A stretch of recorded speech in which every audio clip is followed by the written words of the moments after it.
After my eldest sister returned home following her divorce, Shinjiha postponed our wedding date once again. He said, "Wanqing has just divorced. Marrying now would harm your reputation."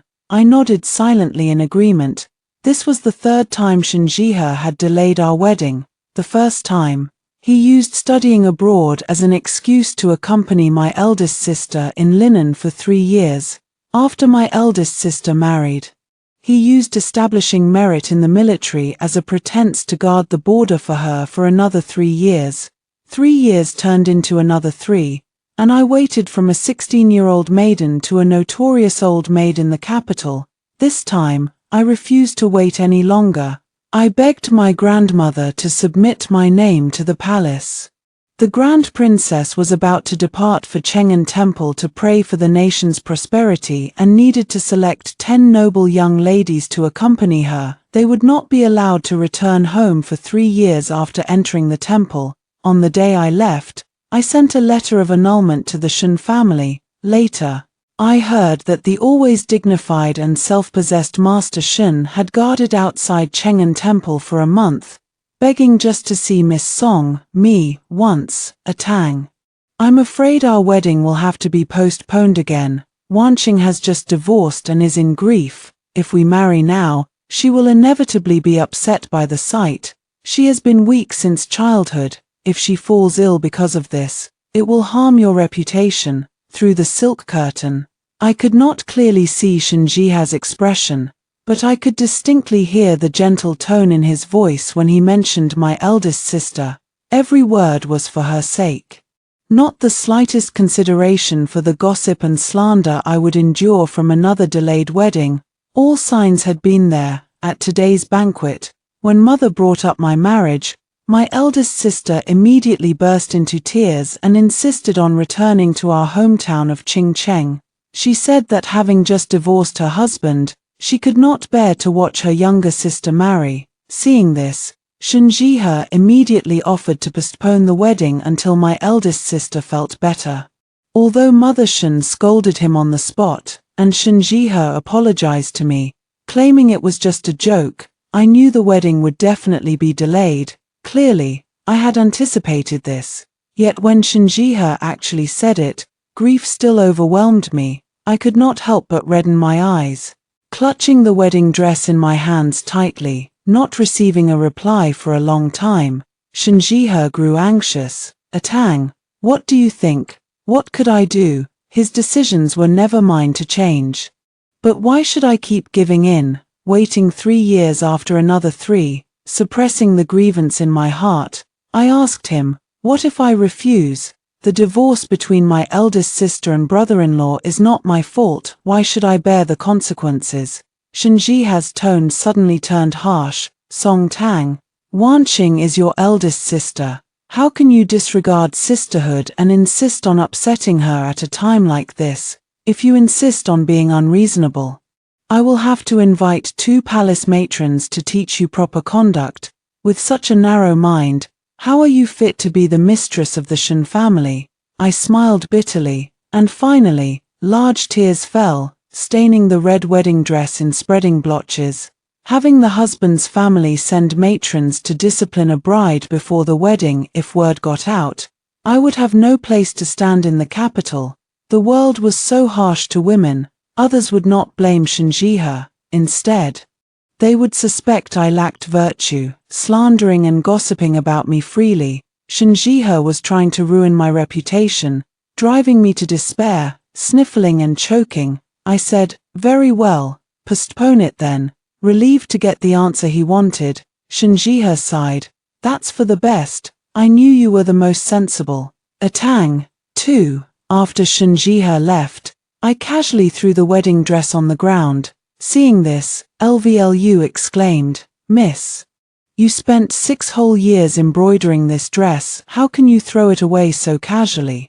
Yes, 6 years. I had started embroidering this dress the day Shinjiha and I became engaged. For 6 years, I had unpicked and re-embroidered it countless times, striving to make every stitch perfect. I had imagined countless times wearing this dress and marrying Shinjiha. Clearly, I had met him first. I was only 7 then.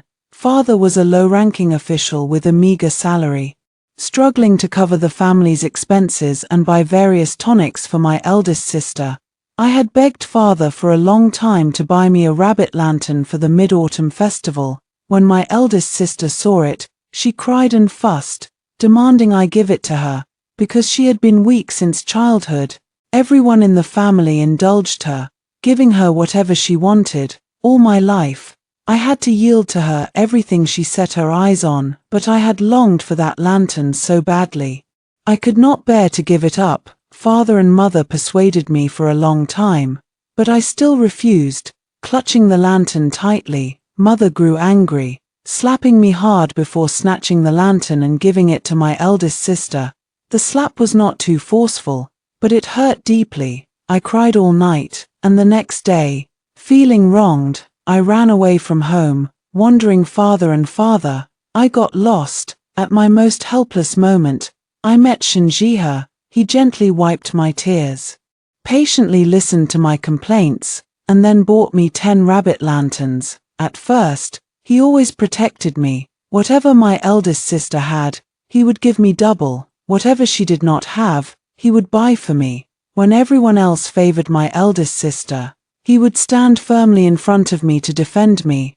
I thought Shinjiha would always side with me, yet somehow, he changed.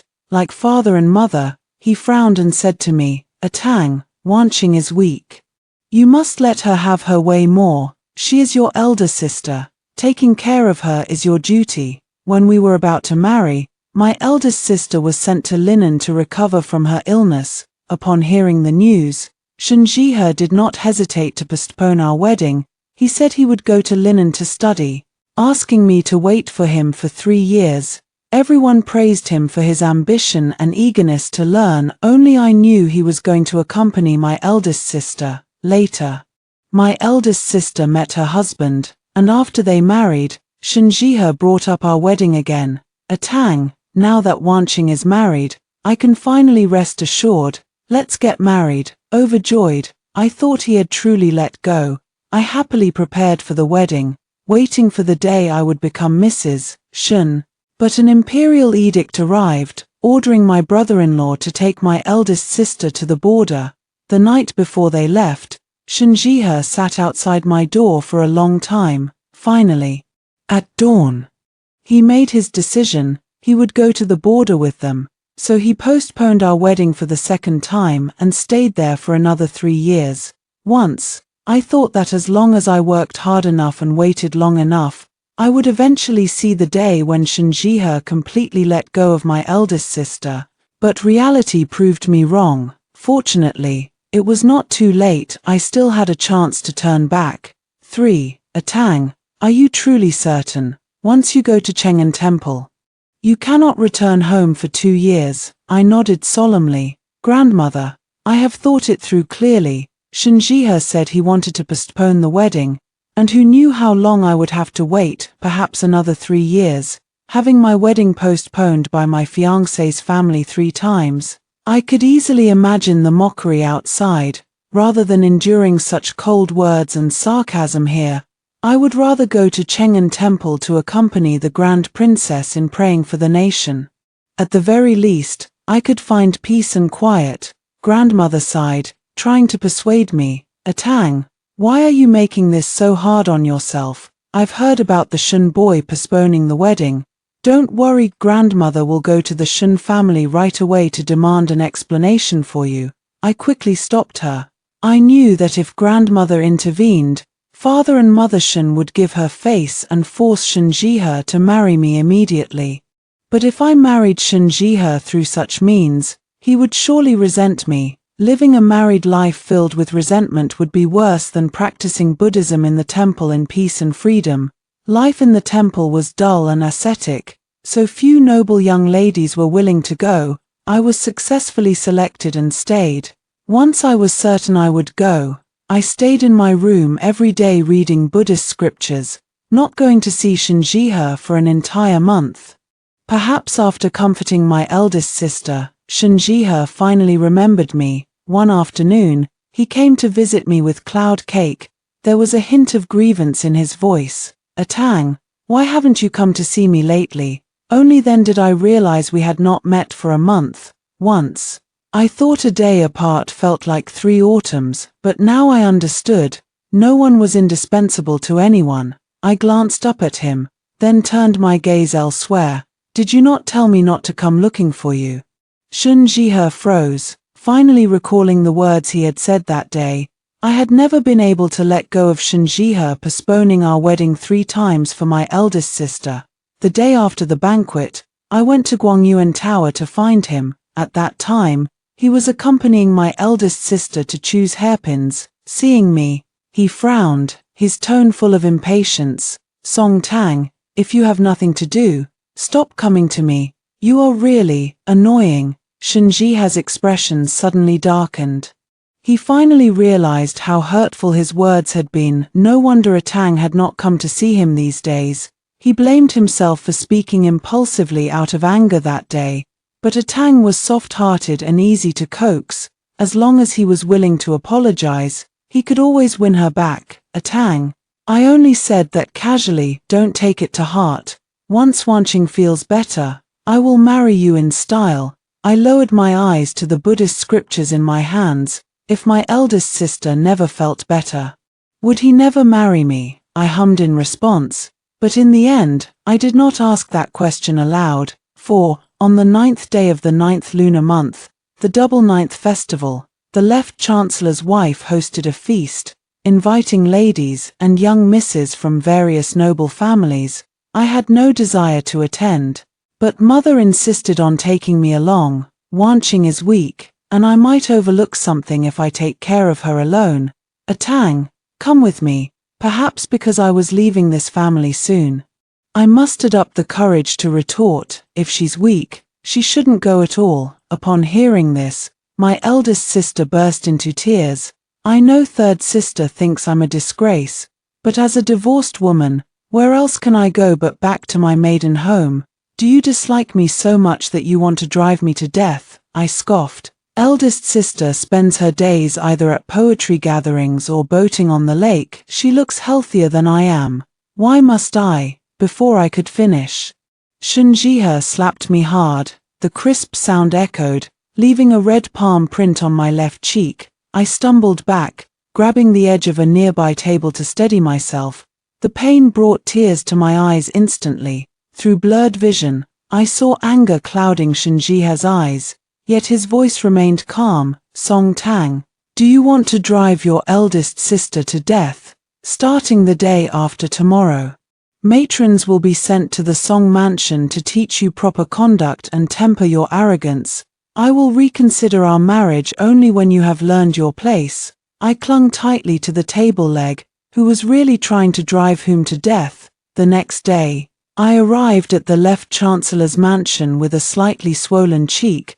I found a secluded corner to sit, watching the other noble young ladies chatting and laughing in groups. Occasionally, a kind-hearted young lady would take pity on me and try to strike up a conversation, only to be stopped by others. "Don't go near her. She's the third Miss Song whose wedding has been postponed 3 times. She's already 22 and still unmarried. She's such bad luck. Stay away, or you might end up unmarried too. Though she looks gentle on the surface, who knows what she's like behind closed doors, otherwise. Why would Master Shun postpone the wedding 3 times and refuse to marry her? She's got a thick skin. If I were her, I'd cut my hair and become a nun instead of embarrassing myself here." I sipped my tea silently. I had heard worse. I told myself not to grieve, yet tears still quietly moistened my eyes, and my nose felt sore. My dignity was trampled on repeatedly. Those harsh words pierced my heart like needles, leaving countless wounds, though I could hear and see clearly. I had to pretend to be deaf and mute. I wanted to find a place to cry my heart out, but I could only maintain a fake smile, pretending not to hear, clinging to that meager shred of dignity. 5. The day before I left for Cheng'an Temple, I sorted through all the gifts Shun Jihe had given me over the years. In the end, they barely filled a small trunk. I realized then that Shun Jihe had never given me many things more in the early years.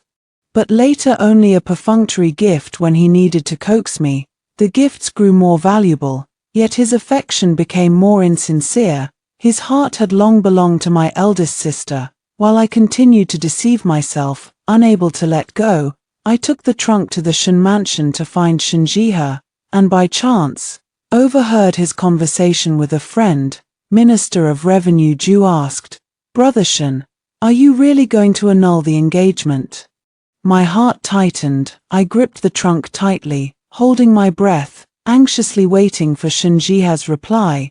After a long pause, his cold voice came from inside the room. "I don't truly intend to annul it, it's just a stopgap measure.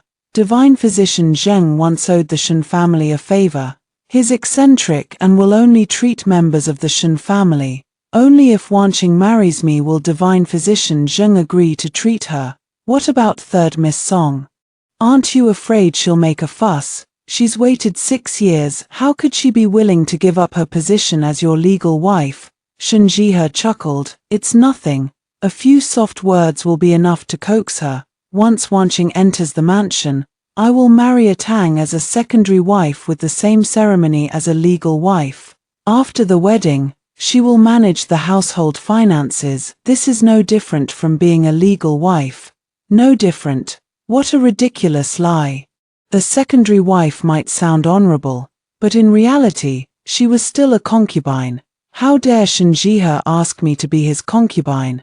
I laughed angrily, overcome with rage, sorrow, and grievance. At that moment, I was extremely grateful that I had insisted on asking grandmother to submit my name to the palace. Otherwise, where would I be today? The laws of Shengqiao stipulated that a concubine could never be promoted to legal wife. In other words, Shenjihe planned to keep me as a concubine for the rest of my life, forever inferior to others. I closed my eyes, forcing back tears, and stumbled away. Later, I sold all his gifts. They were indeed priceless treasures, fetching a large sum of silver.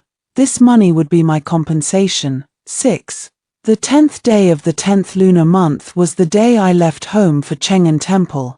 I should have reported to the princess mansion a few days earlier, but the Grand Princess, in her kindness, allowed us to spend more time with our families.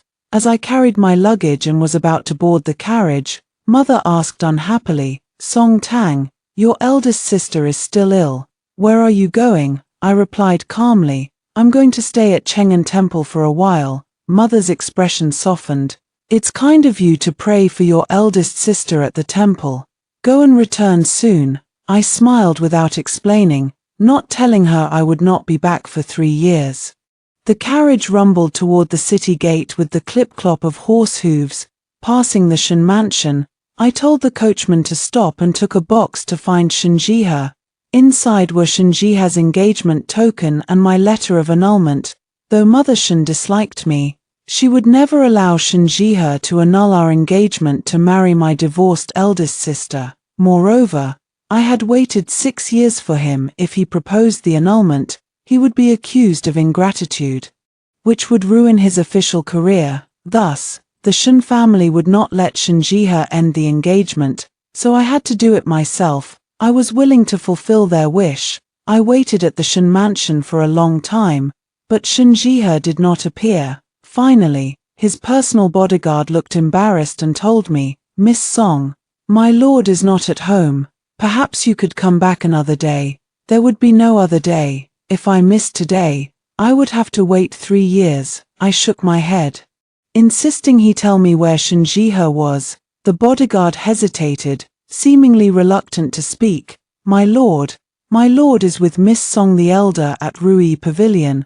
I realized Shenjihe was accompanying my eldest sister, which was why his bodyguard was hesitant to tell me. Rui Pavilion was the largest store in Shengqiao, filled with all kinds of rare treasures. Presumably, the two of them were choosing wedding supplies. In that case, I would not disturb them. I handed the box to the bodyguard, turned around, and boarded the carriage, feeling no regret. 7.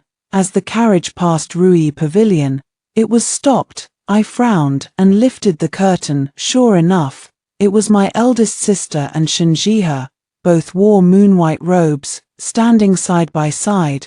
A handsome couple made in heaven. My eldest sister leaned her head on Shinjiha's shoulder, looking at me triumphantly. I told you it was third sister in the carriage.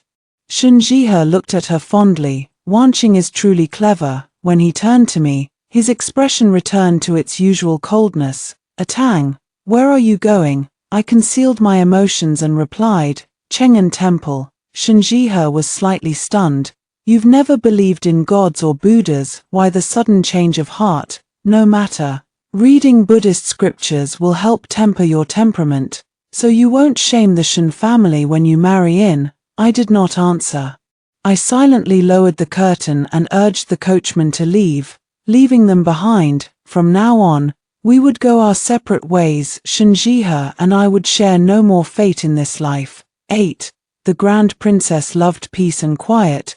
She only summoned us on the first day. Afterward, we were free to do as we pleased at the temple.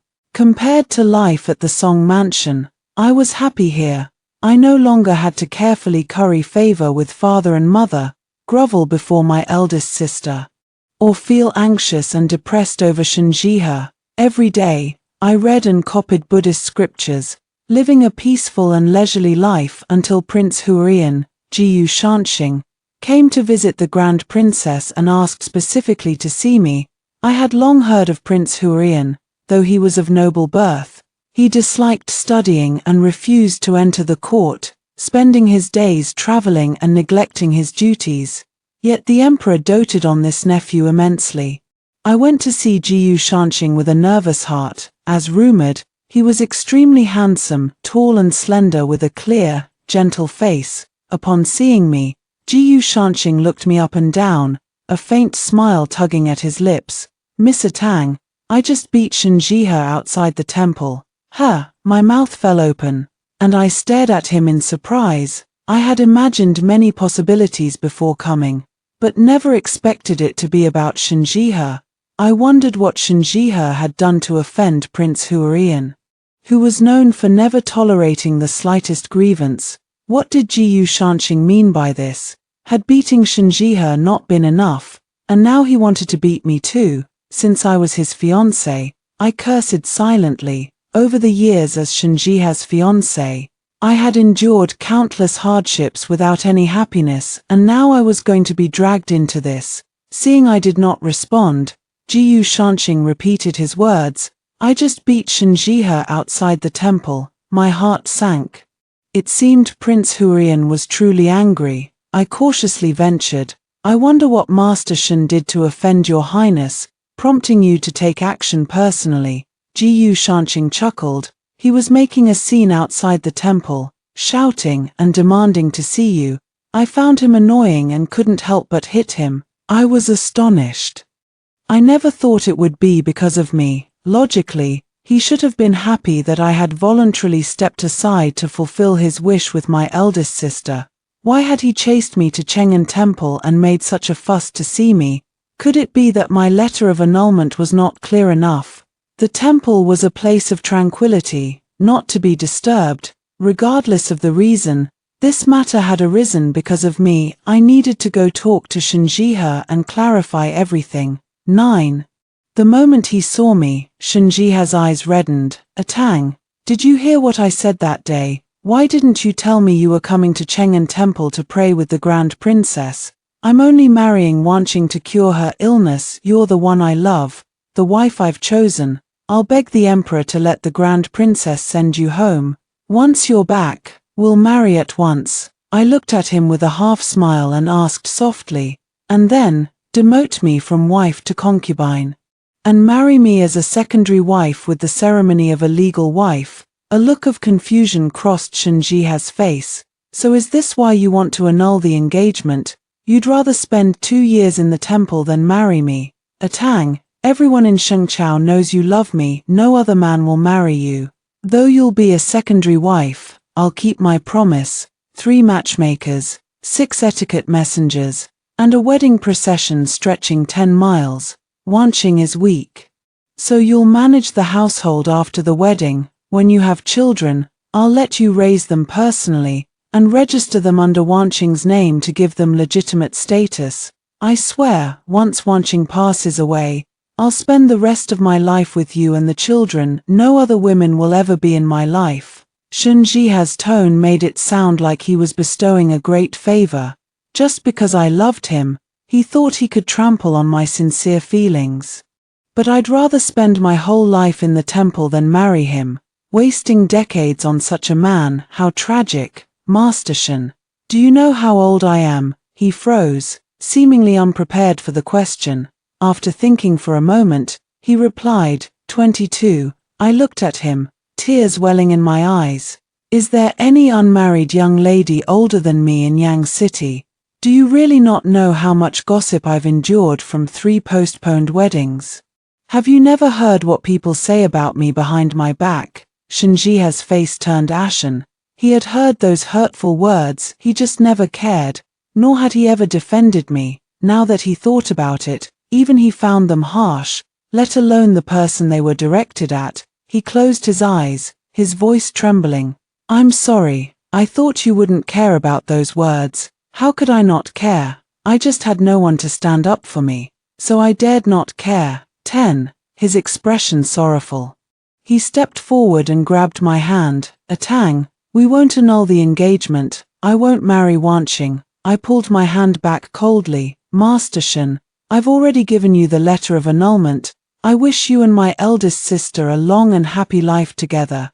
Atang, Atang. I turned and walked into the temple, refusing to say another word to him. Behind me, Shen Jihe's voice rang out. Atang, you don't get to decide whether to annul the engagement. This time, I'll be the one waiting.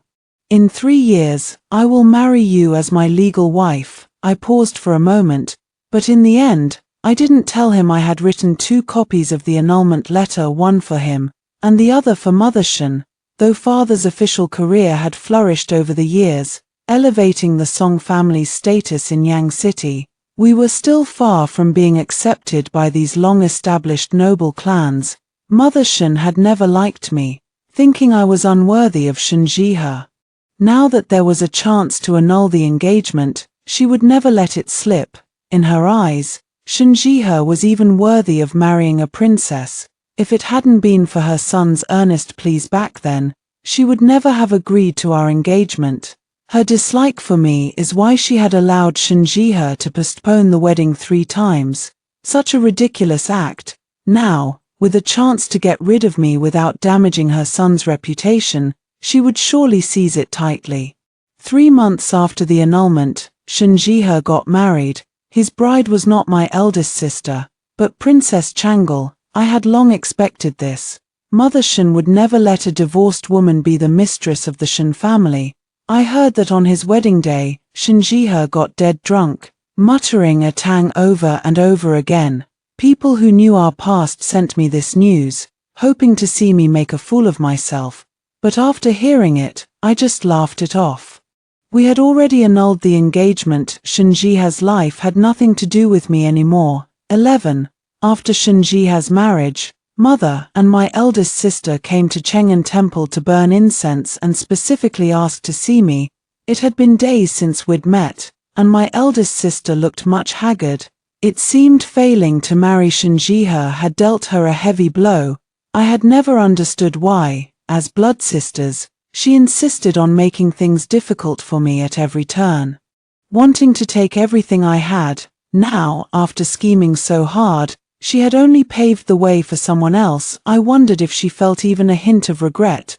Perhaps sensing the blatant sarcasm in my gaze, she resorted to her old trick, bursting into tears and throwing herself into Mother's arms. Mother, 3rd sister is laughing at me. Mother patted her back gently to comfort her, then turned to me, scolding sharply. Song Tang, why did you hide from us that you were coming to Cheng'an Temple to pray with the Grand Princess? If not for this, your eldest sister would have married into the Shen family as Shen Jihe planned.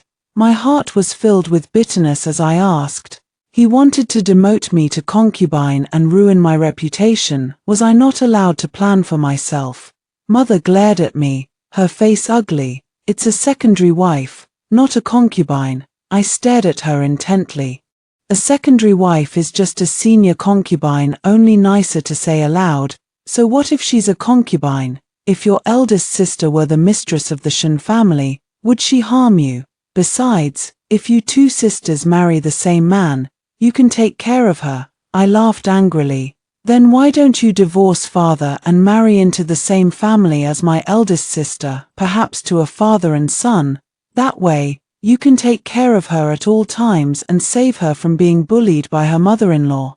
Mother had never seen me so sharp-tongued. She froze for a long time before remembering to scold me. Ungrateful daughter, as heartless as your second sister. I lowered my eyes, hiding my emotions. When father was promoted years ago, our family moved to Yang City, but my second sister had cried and fussed, insisting on staying with my maternal grandfather. I hadn't understood then. But now I did. My second sister had seen through our parents' favoritism early on and refused to be a blood bag for my eldest sister. It had taken me more than 10 years to realize something so obvious. Mother raised her hand to slap me, but her wrist was caught halfway. Madam Song, unkind parents breed unfilial children. If you had shown less favoritism, Miss Tang would not have to be unfilial. I stared steadily at Jiyu Shanxing, who stood in front of me. I didn't know when he had arrived. His frequent visits these days had confused me. I was certain I had no prior contact with this Prince Huarian, and I never believed in love at first sight. But he was of noble status. No matter how many grievances or doubts I had, I dared not ask them to his face. I never expected him to see me in such an embarrassing state. 12. I pay my respects to Prince Huarian. The curse that had been on the tip of Mother's tongue died in her throat, her face ugly. She reluctantly bowed to Jiyu Shanxing. With Jiyu Shanxing present, even if she wanted to hit or scold me, she had to give up. After seeing Mother and my eldest sister off, Jiyu Shanxing opened the food box in his hand. Miss Tang, eat quickly, it'll get cold soon. Braised fresh bamboo shoots, lotus seed soup, peach blossom cakes. Every dish was my favorite. I wasn't stupid. I could see the love in Jiyu Shanxing's eyes and understand his intention in visiting me so often. But we had never met before. When had he fallen in love with me? Curious, I asked outright, "Does your highness like me?" Faced with my direct question, he coughed awkwardly, trying to hide his fluster, his eyes wandering, unable to meet mine. "Yes, I do. I've liked you for a long time." I could feel my cheeks burning uncontrollably, losing all the courage I had mustered to ask the question. Surprisingly, Jiyu Shanxing calmed down at this moment. He looked at me, his gaze sincere and earnest. "Miss Tang, I really admire your book, Travels of Sheng *. I froze in shock. I had used a pen name when writing that book. Few people knew that Mr. Chingen was me. I wondered how Jiyu Shanxing had found out. My maternal grandfather had been a traveling merchant, wandering between provinces all year round. I had grown up listening to him tell stories of strange customs, mountains, and rivers from all over the country. I had been deeply fascinated by them and had written them down, compiling them into a book. I never thought anyone would still remember it after all these years. But it was just a book. Was it worth a noble Prince Huarian remembering for so long? Perhaps sensing my confusion, Jiyu Shanxing took the initiative to explain. "I'm Yunchuan, the Yunchuan who wrote to you." I froze, memories slowly resurfacing in my mind. 13. Yunchuan had been my most loyal reader. During the 2 years I wrote the book, we poured our hearts out to each other through letters. Later, due to Mother's objections, I couldn't continue writing. Ashamed of disappointing Yunchuan, I had the cowardice to cut off all correspondence with him. Never in my wildest dreams did I expect that Yunchuan was none other than Prince Huarian. "Jiyu Shanxing, Tang, do you want to leave here and see the magnificent rivers and mountains of Shengchao, to finish that travelogue?"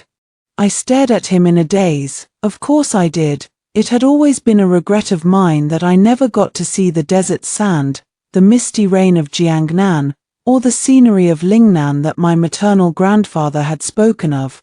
When father was promoted years ago and moved our family to Yang City, mother forbade me from touching any unorthodox books. Every day, I had to learn Qin, Qi, Shu, Hua, the 4 arts of a noble lady, needlework, and etiquette from palace matrons.